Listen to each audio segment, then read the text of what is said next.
Hello students, हम continue करते हैं थर्मोडायनेमिक्स को और हम स्टार्ट करने वाले आज थर्ड लॉ ऑफ थर्मोडायनेमिक्स से। ठीक है, फर्स्ट लॉ सेकंड लॉ हम देख चुके हैं और अब हम बात करेंगे थर्ड लॉ ऑफ थर्मोडायनेमिक्स से। तो उसके स्टेटमेंट्स हम बात करते हैं। ठीक है, थर्ड लॉ ऑफ थर्मोडायनेमिक्स या शॉर्ट में इसको, ठीक है, थर्ड लॉ ऑफ थर्मोडायनेमिक्स, ठीक है, क्लॉट भी बोल सकते हैं, फ्लॉट स्लॉट क्लॉट। ठीक है, तो स्टेटमेंट लिखा है at absolute zero temperature that is 0 kelvin. ठीक है, एब्सोल्यूट जीरो टेम्परेचर का मतलब क्या, 0 डिग्री सेल्सियस नहीं, 0 केल्विन। 0 केल्विन का मतलब -273 डिग्री सेल्सियस। समझ लो कितना लो टेम्परेचर। तो वही लिखा है, sorry, at absolute temperature zero temperature that is 0 kelvin entropy of any perfectly crystalline substance will be 0। ठीक है, तो 0 केल्विन पे या -273 डिग्री सेल्सियस पे जो भी परफेक्टली क्रिस्टलाइन, ठीक है, क्रिस्टल हमने जैसा मैंने एंट्रोपी में बताया भी था शायद लास्ट लेक्चर में कि जो सॉलिड होता है वो एमरफस भी होता है, क्रिस्टलाइन भी होता है।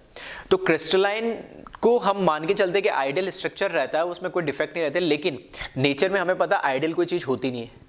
तो परफेक्टली क्रिस्टलाइन मतलब किसी तरह का कोई डिफेक्ट या कोई डिफॉर्मेशन उसमें नहीं होनी चाहिए। तो परफेक्टली क्रिस्टलाइन सॉलिड है और टेम्परेचर अगर मैं उसका -273 डिग्री सेल्सियस या 0 केल्विन कर दूं तो उस टाइम पे जो उसकी एंट्रोपी की वैल्यू होगी वो होगी 0। मतलब कोई भी मॉलिक्यूल्स मूव करने की उसकी फ्रीडमनेस, रैंडमनेस या डिसऑर्डरनेस नहीं बढ़ रही होगी। तो इसको मैथमेटिकली इस तरीके से लिमिट रिप्रेजेंट करते हैं। मैथमेटिक्स वाले तो पढ़ते ही है, ठीक है, डिफरेंशिएशन वगैरह में लिमिट एंड कंटिन्यूटी चैप्टर भी होता है उनका। तो लिमिट मतलब टेम्परेचर 0 से केल्विन। ठीक है, तो फिजिक्स में भी थोड़ा फंडामेंटल में आप पढ़ते हो तो ऐसा सबको समझ में आएगा।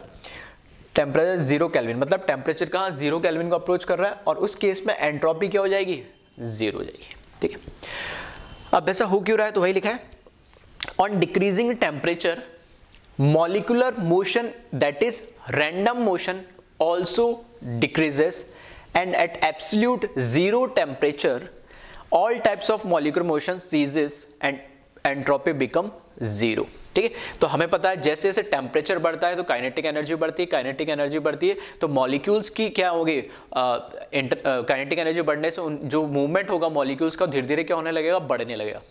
इसका उल्टा अगर मैं उनका टेम्परेचर कम करता हूं तो ऑब्वियस सी बात है उनमें थर्मल एनर्जी है, हीट एनर्जी कम मिलेगी टेम्परेचर कम होने से और उनका जो मूवमेंट होगा धीरे धीरे कम होने लगेगा।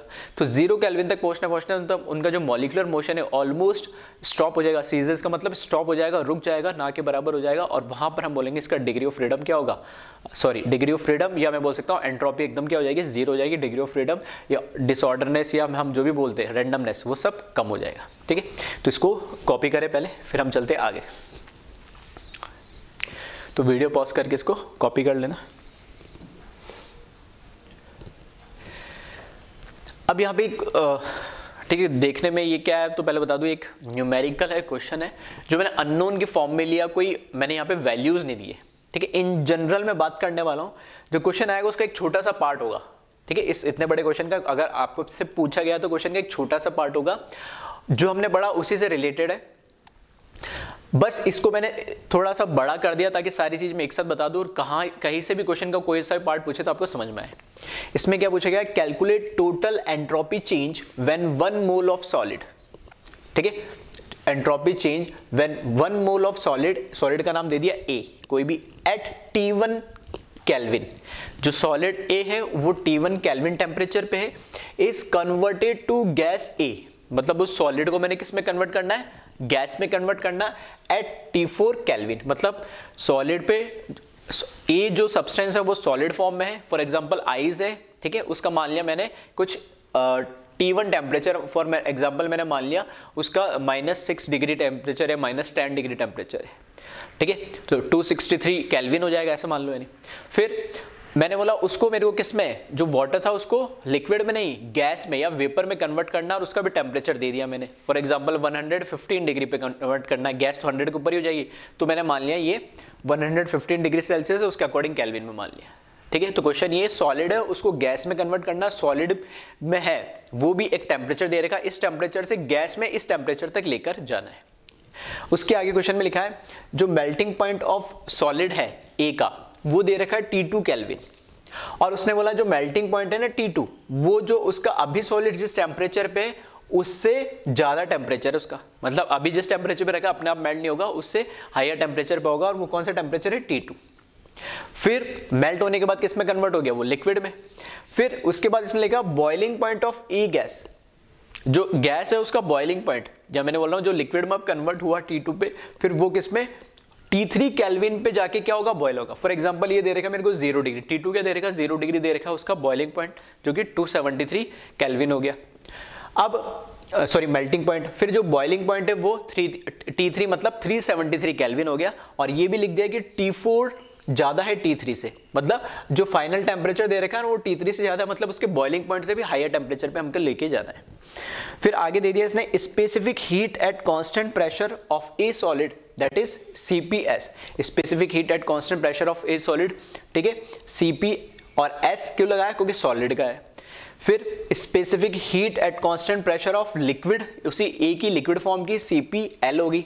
सब specific heat at constant pressure, बस सॉलिड है तो S लगा दिया, लिक्विड है तो L लगा दिया, और गैस है तो G लगा दिया। फिर एंथैल्पी ऑफ फ्यूजन जो है इसकी, सॉलिड से अगर लिक्विड में कन्वर्ट हो रही है तो एंथैल्पी ऑफ फ्यूजन वो भी गिवन दे दी, डेल्टा H फ्यूजन, और एंथैल्पी ऑफ वेपराइजेशन है वो भी दे दी, डेल्टा H वेपराइजेशन। ये सब डेटा की हमें जरूरत पड़ेगी इस क्वेश्चन में।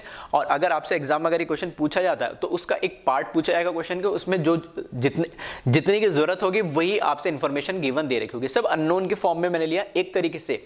T1, T2, T3, T4 ये 4 टेम्परेचर गिवन होंगे।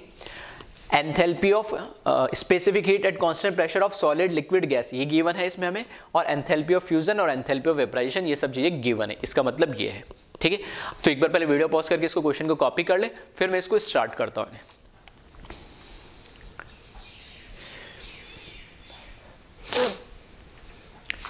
ठीक है, अब देखते हैं हम इसको। तो यहां पर अगर मैं बात करूं तो करना क्या है वो थोड़ा सा मैं एक बार बता देता हूं। सॉलिड जो है, पहले सॉलिड का जो टेम्परेचर है, फॉर एग्जांपल आइस का लेता हूं सिंपल ताकि समझ में आएगा। -10 डिग्री से पहले मेरे को उसको 0 डिग्री ले जाना पड़ेगा, तभी वो जो आइस है वो किस में कन्वर्ट होगा, वाटर यानी लिक्विड के अंदर, ठीक है। तो -10 डिग्री से पहले मेरे को 0 डिग्री पे ले जाने के लिए हीट देने पड़ेगी, एनर्जी देने पड़ेगी, उसमें के लिए एंट्रोपी चेंज होगा। फिर 0 डिग्री पे क्या होगा, फेज चेंज होगा, सॉलिड से किस में कन्वर्ट हो जाएगा, लिक्विड में कन्वर्ट हो जाएगा। तो उसके लिए एक एनर्जी देने पड़ेगी, और एनर्जी देंगे दैट मीन्स उसमें एंट्रोपी का कुछ चेंज आएगा। फिर लिक्विड में कन्वर्ट हो जाएगा 0 डिग्री पे, तो 0 से लेके 100 डिग्री तक हम लेके जा रहे हैं उसको। तो वहां पे उसकी जो टेम्परेचर देंगे 0 से 100 जाने तक के लिए, वहां पर जो भी एंट्रोपी चेंज आएगा वो लिक्विड के लिए हो जाएगा। और 100 डिग्री पे फिर लिक्विड किस में कन्वर्ट होगा, गैस पे। तो उस पे फेज चेंज जो हो रहा है 100 डिग्री पे लिक्विड से गैस का, उसमें जो एंट्रोपी चेंज होगा वो हमें बताना पड़ेगा।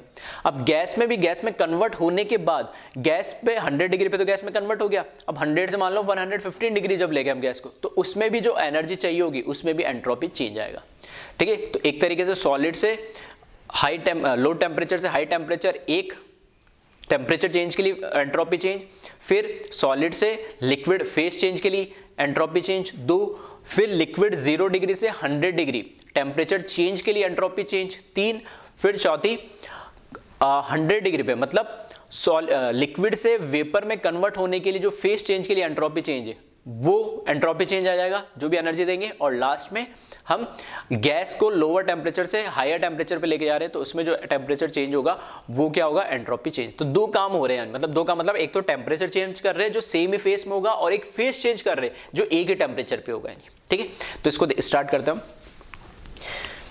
तो आई थिंक आपने इसको कॉपी कर लिया होगा, तो रेफरेंस के लिए मैं बार बार बोलूंगा तो देख लेना आप एक बार, ठीक है। तो इसको, ठीक है, पहले लिख कैसे रहा हूं उसको समझ लेना, इसका मतलब क्या है। मैं कह रहा हूं सबसे पहले क्या हो रहा है, ए सॉलिड है मेरे पास, ठीक है, और ए सॉलिड का टेम्परेचर जो मुझे दे रखा है वो कितना दे रखा है, T1 टेम्परेचर दे रखा है। कितना दे रखा है, T1 टेम्परेचर।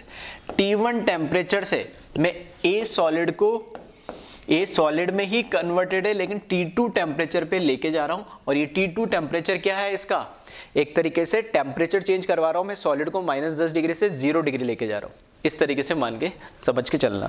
तो इसमें क्या कर रहा हूं मैं, यहाँ पे लिखता चलता हूं, यहां पर टेम्परेचर चेंज हो रहा है, टेम्परेचर चेंज हो रहा है। फिर प्लस, अब फॉर एग्जांपल आई 0 डिग्री पे आ गया, अब क्या होगा, फेज चेंज होगा। तो ए जो सॉलिड T2 टेम्परेचर पे है वो किस में कन्वर्ट होगा, सॉलिड साहब लिक्विड में। तो ए लिक्विड,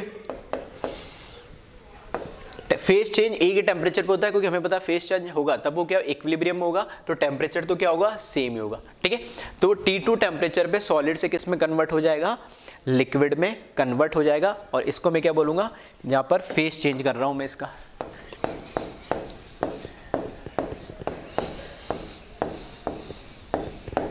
क्लियर है। फिर नेक्स्ट आगे प्लस, ठीक है। इसी के नीचे लिख रहा हूं तो एक साथ दिख जाए आपको, ठीक है। आपके पास जगह हो तो एक ही साथ लाइन में लिख लेना। फिर नेक्स्ट में क्या कर रहा हूं, यहाँ पे अब मेरे पास किस में कन्वर्ट हो गया, लिक्विड पे आ गया, मतलब 0 डिग्री वाटर पे आ गया ये। तो लिक्विड से मेरे को इसके बॉइलिंग पॉइंट तक लेके जाना है। तो ए लिक्विड जो T2 टेम्परेचर पे उसको मैं ए लिक्विड T3 जो उसका बॉइलिंग पॉइंट वाला टेम्परेचर है वहां तक लेके जा रहा हूं यानी, ठीक है। तो यहां पर फिर से मैं क्या कर रहा हूं, इसमें टेम्परेचर चेंज हो रहा है।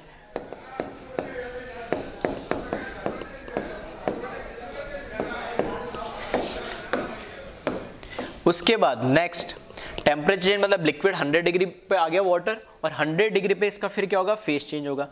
तो ए लिक्विड जो T3 टेम्परेचर पे है वो ए गैस T3 टेम्परेचर में कन्वर्ट हो जाएगा। मतलब यहां पर हम क्या कर रहे हैं, फेस चेंज कर रहे हैं यहाँ पे, ठीक है। यहां पर हम फिर से अगेन फेस चेंज कर रहे हैं। और लास्ट में जब गैस में कन्वर्ट हो गया तो गैस का टेम्परेचर जो हमें लेके जाना है, कहां तक लेके जाना है, T4 तक। तो फॉर एग्जांपल 100 से मैं 115 लेके जा रहा हूं। तो ए गैस T3 टेम्परेचर को ए गैस T4 टेम्परेचर तक मैं लेके जा रहा हूं। और अगेन इसमें हम क्या कर रहे हैं, टेम्परेचर चेंज कर रहे हैं यानी, ठीक है। तो अब आराम से देख ले एक बार। तो यहां पर हमने क्या करा, कितने प्रोसेस, 1 2 3 4 5 करा यानी सॉलिड को सॉलिड में ही, ठीक है, टेम्परेचर इसका बढ़ाया, पहले वहां तक बढ़ाया जहां पर ये मेल्ट होगा यानी इसके मेल्टिंग पॉइंट तक ले गए, ठीक है, T1 से T2 टेम्परेचर तक। T2 टेम्परेचर पे आया तो सॉलिड किस में कन्वर्ट होगा, लिक्विड में, ठीक है। वो ए के टेम्परेचर पे होता है, इक्विलिब्रियम में होता है, ये फेस चेंज होगा। फिर लिक्विड में आने के बाद उसके कहां तक ले जाएंगे हम, उस लिक्विड को उसके बॉइलिंग पॉइंट तक लेके जाएंगे, तो उसमें टेम्परेचर चेंज हो रहा है। और अगेन जब लिक्विड उसके बॉइलिंग पॉइंट पर जाएगा तो बॉइलिंग पॉइंट पे ही सेम टेम्परेचर पे ही क्या होगा, फेस चेंज होगा यानी। और लास्ट में जब फेस चेंज हो गया, गैस में आ गया, तो गैस का टेम्परेचर फिर से मैंने बढ़ा दिया, ठीक है। अब ये सब चीजें हम पढ़ चुके, ऑलरेडी पढ़ चुके। कैसे पढ़ चुके, तो मैं आपको बताता हूं। टेम्परेचर चेंज और फेस चेंज दोनों के लिए एंट्रोपी चेंज का फॉर्मूला क्या होता है, ये ऑलरेडी हम देख चुके, कैसे, ठीक है। तो वही मैं बता रहा हूं आपको। यहां पे अगर मैं लिखता हूं डेल्टा एस, पूरे प्रोसेस के लिए जो एंट्रोपी चेंज होगा, ठीक है, टोटल एंट्रोपी चेंज होगा। सबसे पहले मैंने क्या करा, यहाँ पे टेम्परेचर चेंज करा है, टेम्परेचर चेंज करा है तो एंट्रोपी T1 टू कहां तक जा रहे हैं हम, T2 तक जा रहे हैं। और यहां पर NCP सॉलिड, ठीक है, NCP सॉलिड dt अपॉन यहां पर टेम्परेचर कौन सा हो जाएगा, ये T, मतलब इंटीग्रल करेंगे इसका, सॉरी ये T1 होगा इधर, तो ये हो गया T1 टेम्परेचर। देखो एंट्रोपी का फॉर्मूला क्या होता है, यहां लिख देता हूं मैं, ठीक है। एंट्रोपी हमने क्या बोला था, Q/T या dQ/T, इस तरीके से लिखा था एंट्रोपी का फॉर्मूला। तो Q क्या होता है, कांस्टेंट, प्रेशर पे क्या होगा, NCP डेल्टा T, तो वही तो लिखा है यहाँ पे, ठीक है। तो कांस्टेंट प्रेशर पे ये क्या होगा, NCP डेल्टा T होगा, तो बस डेल्टा की जगह D लगा दिया। और CP किसका, सॉलिड का, तो सॉलिड मैंने बता दिया। क्लियर है। तो ये फॉर्मूला ऑलरेडी हम पढ़ चुके, ठीक है। तो वही कह रहा हूँ, सब कुछ हम पढ़ चुके, बस इसमें कैसे इंप्लीमेंट करना होगा। तो ये टेम्परेचर चेंज के लिए फॉर्मूला लग गया। अब होगा क्या, फेस चेंज। फेस चेंज के लिए हमने, ठीक है, तीनों का देख लिया हमने, वेपराइजेशन का, सब्लिमेशन का, ठीक है, इन सब का ऑलरेडी हम, ठीक है, फ्यूजन का देख चुके। और इस पे जब फेस चेंज होगा तो delta H fusion upon temperature कहाँ पर होगा ये T2 टेम्परेचर पे, कांस्टेंट टेम्परेचर पे होगा। तो ये enthalpy of fusion divide by जो टेम्परेचर है T2 टेम्परेचर है उससे हम डिवाइड कर देंगे, तो यहाँ पर हमें एंट्रोपी चेंज मिल जाएगा किसके लिए, फेज चेंज के लिए। ये भी हम पढ़ चुके हैं। तो फेज चेंज का फॉर्मूला भी हम पढ़ चुके हैं और टेम्परेचर चेंज का फॉर्मूला भी हम पढ़ चुके हैं इंडिविजुअली, बस उसको कंबाइन कर दिया। अब बस समझ में आ गया होगा। अब बाकी इसी तरीके से तीनों के लिख देंगे। अब लिक्विड के लिखना है तो वापस से टेम्परेचर चेंज हो रहा है, तो कहाँ तक टेम्परेचर, कहाँ से T2 से T3 जा रहा है, तो T2 से T3 टेम्परेचर, और यहाँ पर NCP अब की बार क्या, लिक्विड, वहाँ पे सॉलिड था यहाँ पे लिक्विड, dt/T। क्लियर है। और लास्ट मतलब अब इसके लिए किसके लिए देखेंगे हम, ठीक है। अब वैसे तो उसने 1 मोल दे रखा है तो n की जगह क्या आ जाएगा, 1 आ जाएगा, फिर भी मैंने चलो इन जनरल लिख दिया, ठीक है, क्योंकि मैं जनरल फॉर्म में बताना चाह रहा हूँ। फिर इसके बाद यहाँ पर क्या हो रहा है, टेम्परेचर चेंज हो रहा है, किसके लिए, वेपराइजेशन हो रहा है, यानी ये तो टेम्परेचर चेंज हुआ, फिर यहाँ पे T3 पे ही लिक्विड किस में कन्वर्ट हो रहा है, गैस में, तो यहाँ पे वेपराइजेशन हो रहा है। तो डेल्टा H ऑफ वेपराइजेशन, ठीक है, delta H of vaporisation upon T3। Clear है। और लास्ट फिर से अगेन टेम्परेचर चेंज हो रहा है, तो टेम्परेचर चेंज के लिए, ठीक है, फिर से टेम्परेचर चेंज हो रहा है, तो यहां पर प्लस लास्ट वाला टर्म और ऐड कर लेना, टेम्परेचर चेंज T3 से T4 हो रहा है, T3 से T4 हो रहा है, NCP, और यहां पर क्या, गैस dt/T। ठीक है। तो अब मैंने तो पूरा कंबाइन ले लिया, सॉलिड लिक्विड गैस। तुमसे हो सकता इतना ही पूछे कि सॉलिड से किस में आ रहा है, लिक्विड में आ रहा है, तो 2 आ जाएंगे, ठीक है। या फिर वो बोल दे लिक्विड से किस में जा रहा है, गैस में जा रहा है, तो लास्ट वाले 2 हो जाएंगे, ठीक है। और क्या मतलब वहां पे फेस चेंज हो रहा भी नहीं हो रहा, या फिर ऐसा हो सकता है कि फेस चेंज तो करा दिया लेकिन फेस चेंज होने के बाद उसका टेम्परेचर नहीं बढ़ा रहा है, नहीं, ठीक है। तो जैसे जैसे आपको जो रिक्वायरमेंट होगी उसके अकॉर्डिंग आप वो चीज यूज कर सकते हैं। बस हाँ, इन जनरल मैंने एक बार बता दिया कि हाँ किसी भी तरीके से ये सब तीनों फॉर्म मैंने कन्वर्ट कर लिए ताकि आपको पता चले कहाँ पर कैसे हमें चेंजेस करने हैं, ठीक है।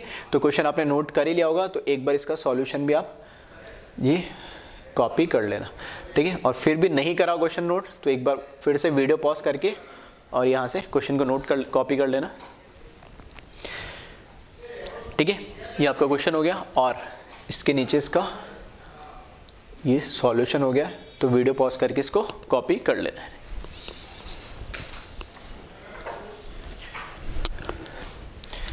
अब देखें नेक्स्ट, गिब्स एनर्जी, ठीक है। फिर से ये नया टर्म है तुम्हारे लिए, गिब्स एनर्जी, और ये लास्ट क्वांटिटी बोल सकता हूँ मैं हम थर्मोडायनेमिक्स की जो पढ़ते हैं, ठीक है। एंथैल्पी हम पढ़ चुके हैं, एंट्रोपी हम पढ़ चुके हैं, ठीक है। बाकी वर्क वगैरह उन सबको डिटेल बात कर चुके हैं। तो ये गिब्स एनर्जी, गिब्स एनर्जी का मतलब क्या होता है, गिब्स एनर्जी का मतलब है अगर मेरे पास कोई भी सिस्टम है तो सिस्टम में एक एनर्जी है। जैसे हमने पढ़ा था कार्नोट साइकिल का, जिसमें मैं नाम लिया था हीट इंजन, जिसको बोला था मैंने, बोला हीट इंजन में क्या होता है, एक सोर्स होता है जिसमें T1 टेम्परेचर से Q1 हीट एब्जॉर्ब करता है हीट इंजन, और उसको W वर्क में कन्वर्ट करता है, और T2 टेम्परेचर पे Q2 हीट उसमें से रिलीज कर देता है। और वही हमने सेकेंड लॉ में भी देखा था कि कोई भी ऐसा इंजन या कोई भी इस तरह का सिस्टम नहीं है कि परफेक्टली जितनी भी हीट है उसको वर्क डन में कन्वर्ट कर दे, ठीक है। तो मतलब एक सिस्टम, अगर मैं कहता हूं जो सोर्स मेरे लिए एक सिस्टम है, तो एक सिस्टम है तो सिस्टम के अंदर एनर्जी तो बहुत सारी है। अब वो एनर्जी जो बहुत सारी है, क्या वो सारी की सारी एनर्जी कन्वर्ट हो पा रही है, नहीं हो पा रही है, नहीं हो रही है। उसमें कुछ तो काफी सारी क्या हो रही है, वेस्ट हो रही है, बहुत सारी के डिसिपेशंस होते हैं, नहीं, ठीक है, लॉसेस होते हैं। तो उसमें से जो यूजफुल, जो एक्चुअल जैसे हम वर्क कर पा रहे हैं, जो हमारे काम आ रही है, वो जो यूजफुल एनर्जी जो हमारे लिए काम आ रही है, उस सिस्टम में एनर्जी बोल रहा हूं 100 जूल है, लेकिन यूजफुल हमारे लिए 10, 50 या 20 जूल ही काम आ रही है, तो वो 20 जूल हमारी क्या कहलाएगी, गिब्स एनर्जी कहलाएगी, ठीक है। इन सिंपल वर्ड अगर मैं एक नॉर्मल बात करूं समझने के लिए, गिब्स एनर्जी होती क्या है, तो ठीक है। तो यही गिब्स एनर्जी के बारे में यही लिखा है, it is the energy that is available to do useful work, ठीक है। ये क्या, ये वो एनर्जी है जो अवेलेबल है हमारे पास, अवेलेबल तो बहुत सारी है, लेकिन जिससे हम वर्क निकाल सकते हैं यूजफुल, जो हमारे काम आता है, उसी को हम क्या बोलेंगे, गिब्स एनर्जी। जो लॉसेस में जा रही है, जो जिस तरीके वेस्टेज हो रहे हैं, ठीक है, तो उसको हम गिब्स एनर्जी नहीं बोलेंगे, जिससे हम कुछ ना कुछ हमारे एनर्जी यूजफुल कर पाए हमारे किसी वर्क को कराने में। फिर लिखा है Gibbs energy gives idea about spontaneity of process. अब सबसे इंपॉर्टेंट बात है इसकी बात, जो गिब्स एनर्जी, ठीक है, हालांकि एंट्रोपी से ही हम प्रोसेस की स्पॉन्टेनिटी की बात करना स्टार्ट कर देते, लेकिन कंक्लूजन जो आके रुका था वो गिब्स एनर्जी पे आके रुका था, इसलिए मैंने स्पॉन्टेनिटी पे कोई बात नहीं करी ताकि कंफ्यूजन ना हो।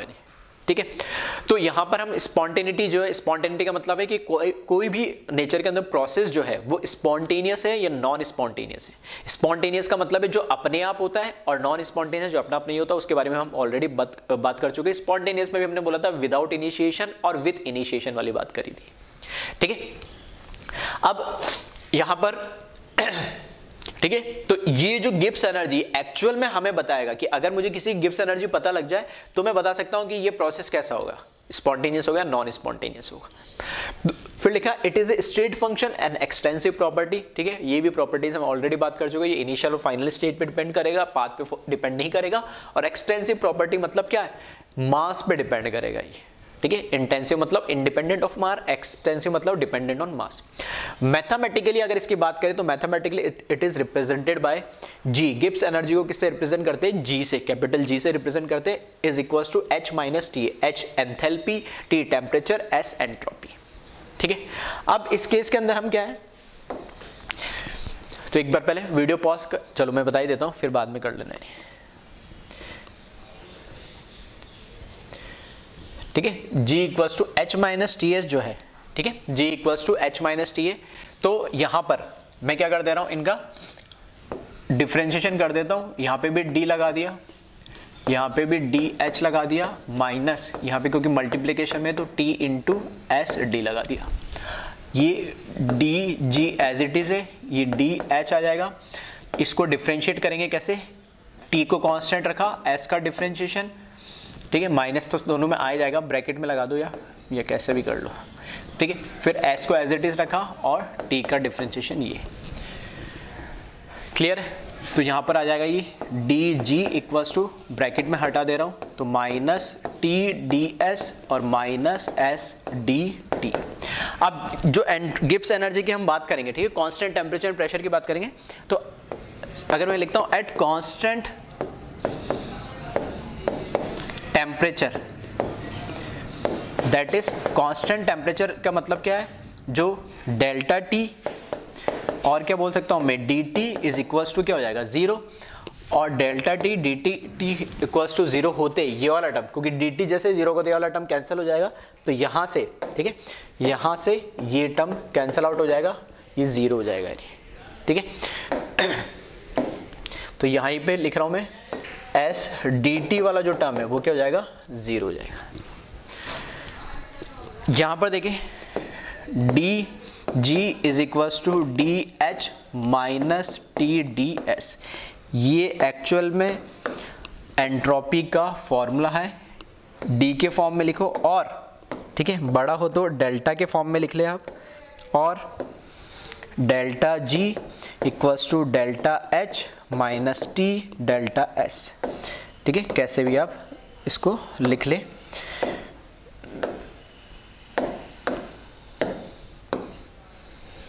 ठीक है, ये फॉर्मूला हम यूज करेंगे ये स्मॉल चेंज के लिए, बड़े चेंज के लिए। तो delta G equals to delta H minus T delta S.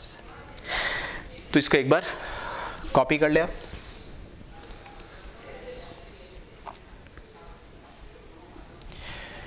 ठीक है, वीडियो पॉज करके इसको यहां तक कॉपी करें।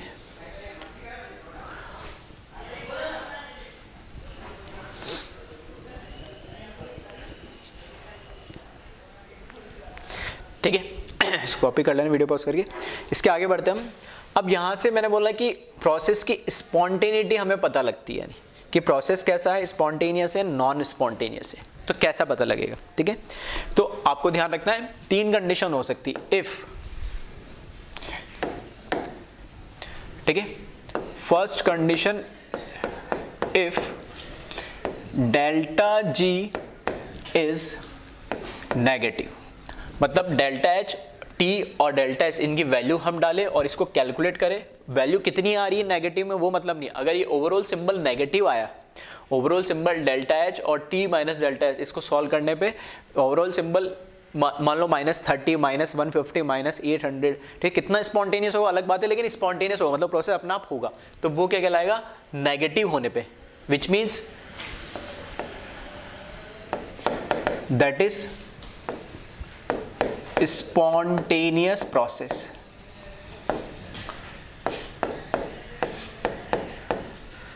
ठीक है। सेकंड,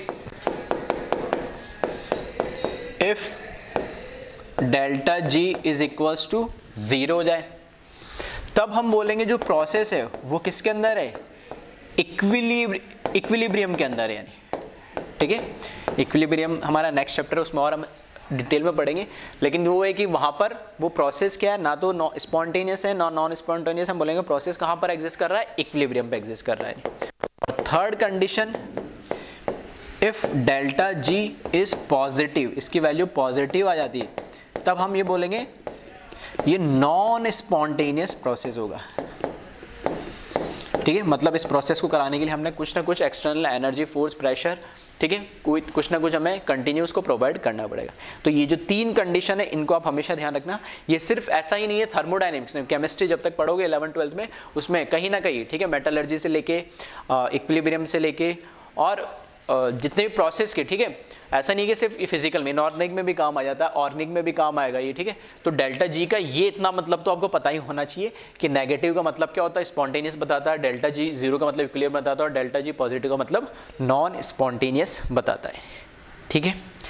तो इसको कॉपी करें वीडियो पॉज करके, ठीक है। अब इस पे जो एग्जाम में जो क्वेश्चन बनते हैं, ठीक है, हमारे पास अगर मैं बात करूं इस चैप्टर में, तो जेई नीट के हिसाब से जो इंपॉर्टेंट टॉपिक है, ठीक है, थर्मोडायनेमिक्स मैंने बोला वैसे बहुत बड़ा है और केमिस्ट्री और फिजिक्स दोनों में आता है, लेकिन केमिस्ट्री के पॉइंट ऑफ व्यू से अगर मैं बात करूं तो इसमें जो इंपॉर्टेंट टॉपिक है वो है एक एंट्रोपी और दूसरा है गिब्स एनर्जी, ठीक है। उससे पहले वाली जो पार्ट पढ़ा है वो आप फिजिक्स में भी पढ़ोगे, डिटेल में पढ़ दो वो सब चीज़ें, लेकिन अगर केमिस्ट्री पॉइंट ऑफ व्यू से मैं अगर बात करूँ कंपटीशन के हिसाब से या बोर्ड के हिसाब से जो भी है, तो इसमें तुम्हारा ये एंट्रोपी और गिब्स एनर्जी वाला पोर्शन सबसे इंपॉर्टेंट होता है, इसमें से सबसे ज़्यादा चांसेस होते हैं क्वेश्चन आने के, ठीक है। तो एंट्रोपी की जैसे मैंने बात करी थी लास्ट क्लास में भी, जैसे कैसे क्वेश्चंस आते हैं कि प्रोसेस दे देंगे और बताना पड़ेगा ये इसकी एंट्रोपी बढ़ रही है, कम हो रही है, और रीजन किस तरीके से हम उसको कंपेयर करते हैं, वो उस तरह के क्वेश्चंस काफी जानने की कोशिश करते हैं। या एंट्रोपी की एग्जैक्ट वैल्यू कैलकुलेट करने के लिए आ जाएगा, तो उसमें वो फॉर्मूला हमने बताया कि summation of entropy change for product minus summation of entropy change of reactant, ठीक है, उस तरीके से आप इसको कैलकुलेट कर सकते हैं। अब आ जाए इसमें नेक्स्ट चीज क्या दे रखी है, एक टेबल के फॉर्म में मैंने बनाया, इसका मतलब क्या है, ये भी एक क्वेश्चन है इंपॉर्टेंट, ठीक है, जो अक्सर जनरली पूछा ही जाता है और इसमें थोड़ा सा, ठीक है, लॉजिकली आपको सोचना है बस। तो ये भी एक इंपॉर्टेंट टॉपिक है। यहां पर मैंने लिखा है prediction of sine of delta G, मतलब हम कैसे पता लगाएंगे कि डेल्टा जी का साइन, क्योंकि साइन अगर मुझे पता लग गया कि डेल्टा जी नेगेटिव है, पॉजिटिव है, 0 है, तब मैं बता सकता हूं क्या कि वो प्रोसेस स्पॉन्टेनियस है, नॉन स्पॉन्टेनियस है या इक्विलिब्रियम में।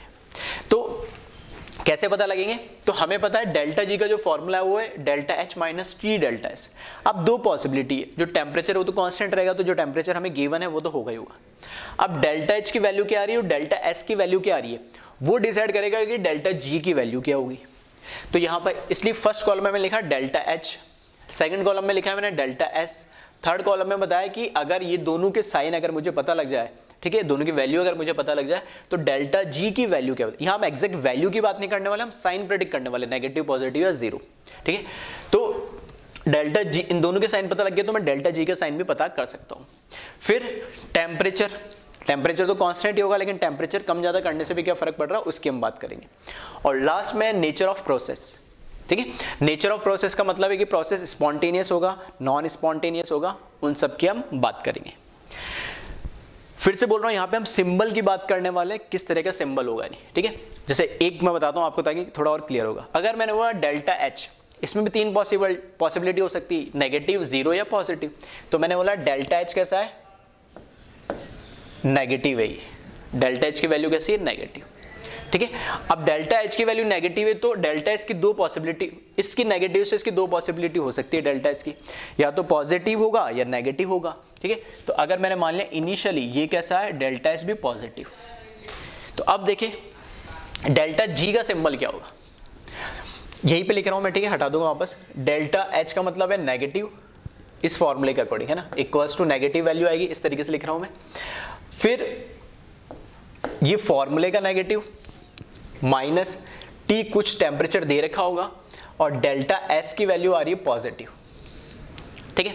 तो टेम्परेचर तो ठीक है, ये क्या हो गया, टेम्परेचर हमेशा किस में लेंगे, केल्विन में। अब टेम्परेचर, कई बच्चों को होता है कि सर टेम्परेचर भी तो नेगेटिव हो सकता है, टेम्परेचर नेगेटिव भी नहीं हो सकता बेटा, केल्विन में तो पॉजिटिव में आएगा। हाँ, डिग्री सेल्सियस में बोलोगे -10 डिग्री, तो केल्विन में कितना हो जाएगा, 263 केल्विन। आ रही बात समझ में? तो टेम्परेचर तो पॉजिटिव ही रहेगा, क्योंकि टेम्परेचर हमेशा हम फिजिकल केमिस्ट्री में बार बार मैं बोलता हूँ किसमें, केल्विन में लेना है, ठीक। तो टेम्परेचर नेगेटिव कभी नहीं हो सकता। तो टेम्परेचर से जो एंट्रोपी की पॉजिटिव वैल्यू आ रही है उसको आप मल्टीप्लाई करोगे तो ओवरऑल वैल्यू ये कैसे आएगी, ये वाली वैल्यू आपके पास कैसे आएगी, ये वाली वैल्यू आएगी आपके पास पूरी पॉजिटिव ही आएगी, ये तो नेगेटिव है ही। अब पॉजिटिव वैल्यू को बाहर माइनस दे रहेगा, इससे मल्टीप्लाई करोगे तो पॉजिटिव और नेगेटिव ओवरऑल वैल्यू कैसे हो जाएगी, ये नेगेटिव। अब इस नेगेटिव में, इस नेगेटिव को क्या करना, आपको ऐड ही तो करना है, तो नेगेटिव नेगेटिव ऐड करोगे तो दोनों ऐड तो हो जाएगी, लेकिन आंसर किस में मिलेगा, आपको नेगेटिव मिलेगा। तो जो फाइनल आंसर आएगा डेल जी की वैल्यू वो किस में आएगी, नेगेटिव में आएगी। आ रही बात समझ किस तरीके से करना, फिर से मैं समझा रहा हूं, एक बार ध्यान से सुनना। ये हमने मान लिया, ये क्वेश्चन में गिवन दे रखा होगा, अगर डेल्टा एच की वैल्यू ये हो, डेल्टा एच, तो वहां से आपको बस फॉर्मूला याद होना चाहिए, उसमें अप्लाई कैसे करना वो बता रहा हूं। तो अगर मैंने मान लिया डेल्टा एच नेगेटिव है, डेल्टा एस पॉजिटिव है, तो यहां पे डेल्टा एच की जगह क्या करा मैंने,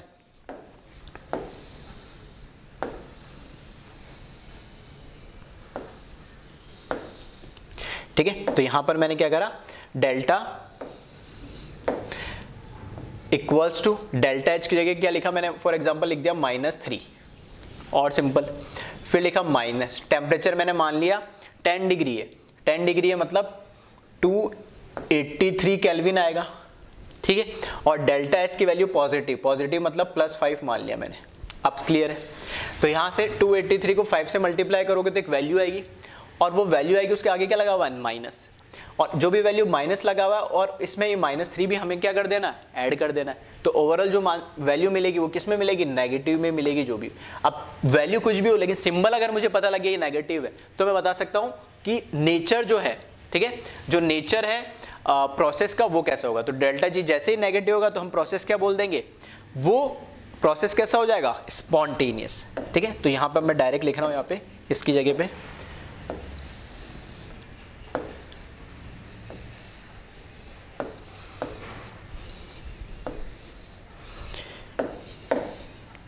ठीक है। तो डेल्टा एच नेगेटिव, ये पॉजिटिव, तो ये हमेशा मुझे क्या में से मिलेगी, सॉरी, ये हमेशा वैल्यू मुझे कैसे मिलेगी, नेगेटिव वैल्यू मिलेगी। और टेम्परेचर क्या लूं इस केस में, मैं टेम्परेचर लो लूं, ठीक है, -10 डिग्री लूं, -50 लूं, या 10 केल्विन लूं, 200 केल्विन लूं, 1000 केल्विन लूं, मतलब टेम्परेचर कुछ भी ले लूं, लो लूं या हाई लूं, ठीक है। तो यहाँ पे मैं लिख रहा हूं एनी, कोई भी मैं टेम्परेचर लूं, नेचर हमेशा क्या होगा प्रोसेस का, स्पॉन्टेनियस। आ रही बात समझ में, ये इसका मतलब है, यानी कि डेल्टा एच और डेल्टा एस की वैल्यू आपको अगर एक बार पता लग गई, ठीक है, तो आप टेम्परेचर बता सकते हैं। कोई से भी टेम्परेचर पे डेल्टा एच की डेल्टा जी की वैल्यू क्या होगी, और नेगेटिव होते ही, ठीक है, हम उसको क्या बोलेंगे, स्पॉन्टेनियस प्रोसेस बोलेंगे। अब ठीक है, अब थोड़ा जल्दी जल्दी बता रहा हूं मैं फिर से, अगर इसकी वैल्यू नेगेटिव ली और ठीक है, एंट्रोपी की वैल्यू कैसे ली, इसकी भी आपने वैल्यू कैसे ले ली, नेगेटिव। अब इसमें दो पॉसिबिलिटी हो सकती है, ठीक है, दो पॉसिबिलिटी क्या हो सकती है, पहला टेम्परेचर का इस पे फर्क क्या पड़ेगा, टेम्परेचर का फर्क ये पड़ेगा कि जब आपने बोला यहाँ पे डेल्टा एच की वैल्यू क्या ले ली, नेगेटिव, ये नेगेटिव सिंबल में टेम्परेचर, और डेल्टा एच की वैल्यू भी क्या ले ली, नेगेटिव। तो आपको जब टेम्परेचर से डेल्टा एच की वैल्यू मल्टीप्लाई करोगे तो कैसे मिलेगी, वो वैल्यू नेगेटिव मिलेगी, और इस नेगेटिव से ये नेगेटिव मल्टीप्लाई होकर क्या हो जाएगा, यहाँ पर ये जो वैल्यू होगी ये कैसे हो जाएगी, पॉजिटिव हो जाएगी। अब पॉजिटिव ये वैल्यू और उसमें कुछ ना कुछ नेगेटिव, मतलब पॉजिटिव और नेगेटिव को क्या करना है, हमको ऐड करना है, नहीं तो दोनों पॉसिबिलिटी है।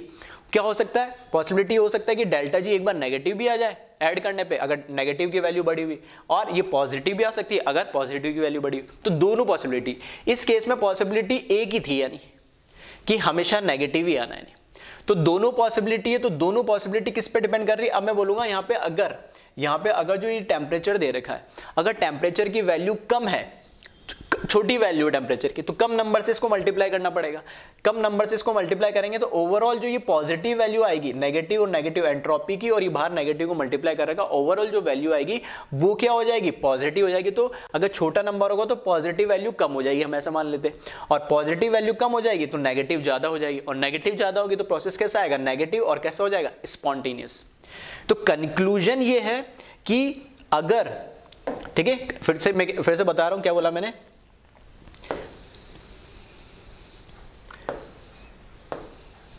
ठीक है, फिर से बता रहा हूं क्या बोला मैंने कि यहां पर अगर, ठीक है, अगर डेल्टा एच की वैल्यू -3 है, ठीक है, तो टेम्परेचर मैंने मान लिया बहुत कम है, टेम्परेचर मैंने मान लिया 10 ही है, ठीक है, और इधर मान लिया मैंने ये 300 है, ठीक है, टेम्परेचर 300 है और ये क्या है, टेम्परेचर 10 ही है, और इधर मैंने क्या लिया, एंट्रोपी की वैल्यू भी कैसी है, नेगेटिव, तो -5, तो -10 और -5 मल्टीप्लाई होकर कितना आ जाएगा, +50 आ जाएगा, और ये कितना आ जाएगा, -300, तो -300 और +50 कितना आएगा, -250।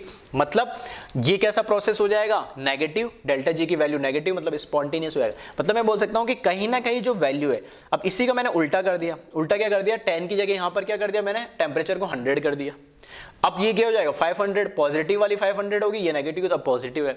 तो कहीं ना कहीं पे जो वैल्यू किस पे डिपेंड कर रही है, ये टेम्परेचर पे डिपेंड कर रही है। मैं बोलूंगा जब लो टेम्परेचर होगा तो ये वैल्यू छोटी होगी तो डेल्टा जी की वैल्यू नेगेटिव मिलेगी, मतलब स्पॉन्टेनियस होगा, और हाई वैल्यू होगी, टेम्परेचर की वैल्यू ज्यादा ले लूंगा, है तो कांस्टेंट लेकिन वैल्यू लेने पे क्या ले रहा हूं, तो अगर वैल्यू ज्यादा ले लूंगा तो ये वैल्यू कैसे मिल जाएगी, ओवरऑल पॉजिटिव, और पॉजिटिव में से छोटा नेगेटिव का माइनस करोगे तो ओवरऑल वैल्यू कैसे मिलेगी, पॉजिटिव और नॉन स्पॉन्टेनियस हो जाएगा। आ रही बात समझ में? फिर से एक बार नहीं समझ में आया तो वीडियो को रिवाइंड करके पॉज करके सुन लेना, ठीक है। वैल्यूज लिख के भी मैंने थोड़ा इसको समझाने की कोशिश करी है, बाकी एकदम लॉजिकल चीजें आपको आसानी से समझ में आएगी यानी, ठीक है। तो अब मैं बोल रहा हूं यहां पे टेम्परेचर लिखा है इसलिए क्योंकि लो टेम्परेचर होगा, टेम्परेचर अगर लो होगा तो छोटी वैल्यू होगी, छोटी वैल्यू अगर ये होगी तो नेगेटिव वैल्यू ज्यादा होगी, तो ये क्या मिलेगा मुझे, नेगेटिव मिलेगा, और नेगेटिव मिलेगा तो फिर से जो प्रोसेस है वो कैसा हो जाएगा, स्पॉन्टेनियस हो जाएगा। इसमें दो वैल्यू जो मैं बोल रहा था, फिर से मैंने ये बोला नेगेटिवली, ये भी नेगेटिवली सेम ही है, लेकिन अब की बार हाई टेम्परेचर ले लिया मैंने, अब की बार टेम्परेचर की वैल्यू क्या ले ली मैंने, हाई ले ली। टेम्परेचर की वैल्यू जैसे ही मैं हाई लूंगा तो ये वाली वैल्यू जो है बड़ी हो जाएगी, और नेगेटिव और डेल्टा एस भी नेगेटिव, तो ये वैल्यू कैसे हो जाएगी, पॉजिटिव, पॉजिटिव वैल्यू बड़ी हो जाएगी, पॉजिटिव वैल्यू बड़ी होगी, उसमें से छोटा डेल्टा एच माइनस होगा तो ये पॉजिटिव रहेगी, और इस केस में जो प्रोसेस होगा वो नॉन स्पॉन्टेनियस हो जाएगा। क्लियर है? तो ध्यान रखना, कुछ सिंबल में आपको ध्यान रखना पड़ेगा टेम्परेचर का फर्क पड़ रहा है या नहीं पड़ रहा है, और कुछ सिंबल में आपको, ठीक है, सिंबल मतलब टेम्परेचर कुछ भी ले लो, जैसे फर्स्ट केस में टेम्परेचर एनी का मतलब लो लो हाई लो हमेशा स्पॉन्टेनियस ही होगा। इसी तरीके से मैंने ये पॉजिटिव लिया और इसको भी अब पॉजिटिव ले लिया, ठीक है, दोनों पॉजिटिव ले लिए मैंने, तो अब फिर से वही टेम्परेचर की बात आ जाएगी कि ये जो पॉजिटिव ले रहा हूं और ये जो पॉजिटिव ले रहा हूं, तो पॉजिटिव और माइनस नेगेटिव लगा तो नेगेटिव, तो पॉजिटिव नेगेटिव दो अपोजिट सिंबल होते हैं, फिर आपका टेम्परेचर का काम शुरू है। दोनों का जब भले ये पूरी वैल्यू पॉजिटिव और ये पूरी वैल्यू पॉजिटिव, तो हमेशा नॉन स्पॉन्टेनियस, ये वैल्यू नेगेटिव ये पूरी नेगेटिव, तो हमेशा कैसे होगी, नॉन स्पॉन्टेनियस, सॉरी स्पॉन्टेनियस। लेकिन एक पॉजिटिव एक नेगेटिव, एक नेगेटिव दूसरा पॉजिटिव बन रहा है, तब आपको देखना पड़ेगा टेम्परेचर का इंपैक्ट क्या बढ़ रहा है। फिर से वही हो रहा है कि ये वैल्यू क्या है, डेल्टा एच की वैल्यू पॉजिटिव आ रही है, ठीक है, फिर टी टेम्परेचर आ गया और इसकी वैल्यू भी क्या बन रही है, पॉजिटिव बन रही है। अब पॉजिटिव बन रही थी, पॉजिटिव नेगेटिव क्या हो जाएगा, वापस नेगेटिव, मतलब पॉजिटिव माइनस नेगेटिव हो रहा है, तो फिर से डिसाइड करेगा टेम्परेचर।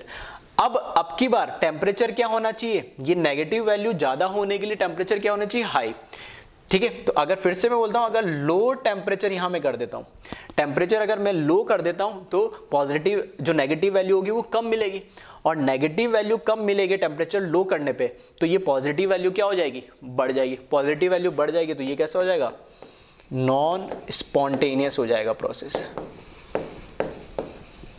और नॉन स्पॉन्टेनियस हो जाएगा दैट मीन्स यहां पे जो डेल्टा जी की वैल्यू आएगी, ठीक है, यहां पे जो डेल्टा जी की वैल्यू आएगी वो कैसी आ रही है, पॉजिटिव आ रही है लो टेम्परेचर पे, ठीक है। तो टेम्परेचर का इफेक्ट क्या है वो मैं बताना चाह रहा हूं। अगेन ये पॉजिटिव ली, अगेन ये पॉजिटिव ली, अब की बार टेम्परेचर जो है वो मैंने क्या कर दिया, हाई कर दिया। टेम्परेचर हाई करते ही ये भी पॉजिटिव है, ये भी पॉजिटिव है, लेकिन पॉजिटिव के आगे टेम्परेचर पहले नेगेटिव लगा हुआ है, तो टेम्परेचर हाई करते ही ये ओवरऑल वैल्यू बढ़ जाएगी, ओवरऑल वैल्यू ये बढ़ेगी, ठीक है। ओवरऑल वैल्यू ये जब बढ़ेगी तो डेल्टा जी का सिंबल कैसा आएगा, नेगेटिव आएगा, और नेगेटिव आते ही फिर से कैसा हो जाएगा, ये स्पॉन्टेनियस, ठीक है। डेल्टा जी जीरो आते तो इक्विलिब्रियम हो जाएगा, तब तो कोई दिक्कत ही नहीं है, ठीक है। या मैं ऐसा बोलूँ एक टर्म ये क्या कर दूं, डेल्टा एच जीरो कर दूं और फिर ये पॉजिटिव नेगेटिव ले लूं, तो भी वहां से भी हम सिंबल देख सकते हो, तो और सिंपल हो जाएगा, ठीक है। तो दोनों एक साथ लेके देख रहे हैं, उसमें एक इम्पैक्ट पड़ रहा है, बाकी उसमें तो कोई दिक्कत आनी है।